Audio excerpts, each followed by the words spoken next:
रीना एक मध्यम परिवार की लड़की थी, लेकिन उसकी भाभी शिवानी एक बड़े घर की बेटी। शिवानी की शादी अभिषेक से लव मैरिज थी। अरे भाभी, ये कितना अच्छा सूट पहना है आपने। काश ऐसा मैं भी पहन पाती।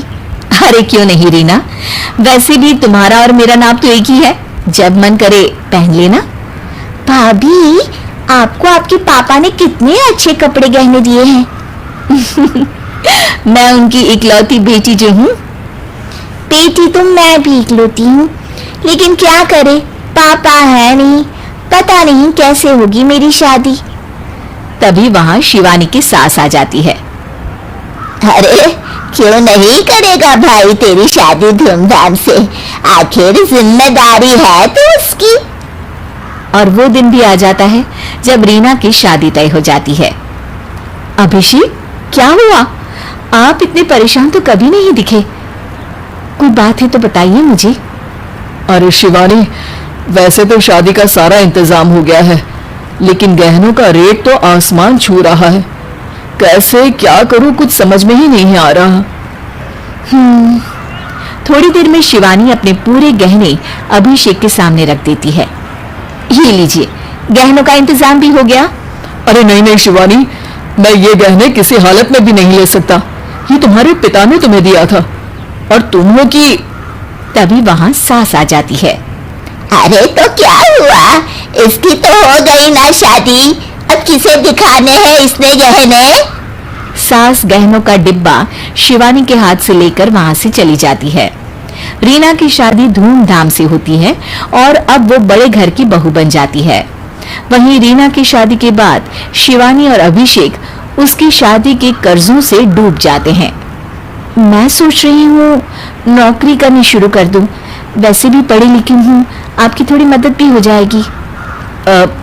वैसे शिवानी, कुछ दिन कर लो तो अच्छा ही होगा, क्योंकि जरूरत भी है। अब शिवानी भी नौकरी करने लगती है और घर खर्चे में अभिषेक का हाथ बटाती है। एक दिन शिवानी, रीना का फोन आया था, कह रही थी कि आने वाले त्योहार में उसके ससुराल जाना है। ठीक है माँ। अरे ठीक तो है, लेकिन एक काम कर लेना, उसके सास ससुर से लेकर पूरे खानदान के कपड़े मिठाइयाँ सब ले आना, और हो सके तो रीना के लिए छोटे से कान में पहनने के बूंदे भी। और क्या है ना, शादी में उसे सारी बड़ी बड़ी कान की ज्वेलरी दी थी, घर में पहनने के लिए तो उसके पास कुछ भी नहीं है। शिवानी सोच में पड़ जाती है कि वो क्या करे, क्योंकि कर्जों और घर के खर्चों के बाद तो पैसे बचते ही नहीं थे। शिवानी फिर अपने पिता को फोन करती है और उनसे पैसे मांगती है।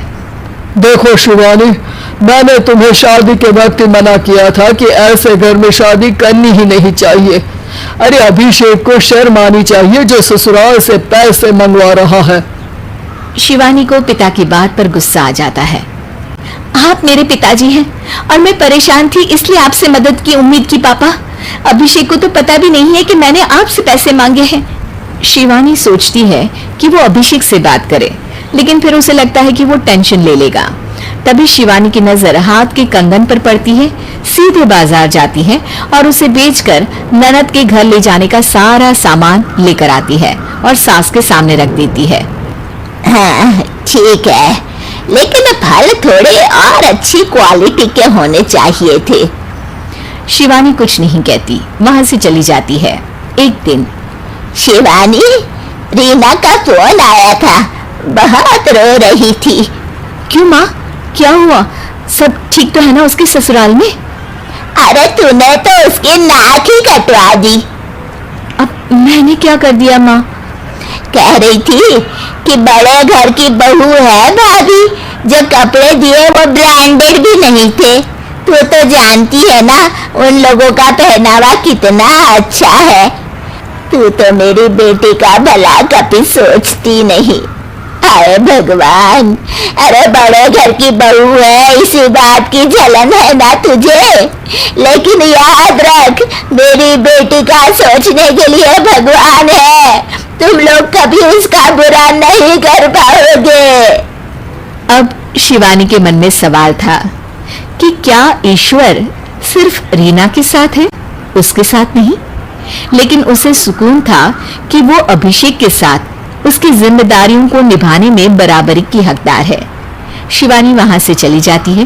वो सास से कुछ नहीं कहती, क्योंकि अमीर घर की बहू बनकर रीना को भले ही सुकून ना हो, लेकिन गरीब घर की बहू बनकर शिवानी खुश है, क्योंकि खुशी पैसों से नहीं परिस्थितियों पर निर्भर करती है।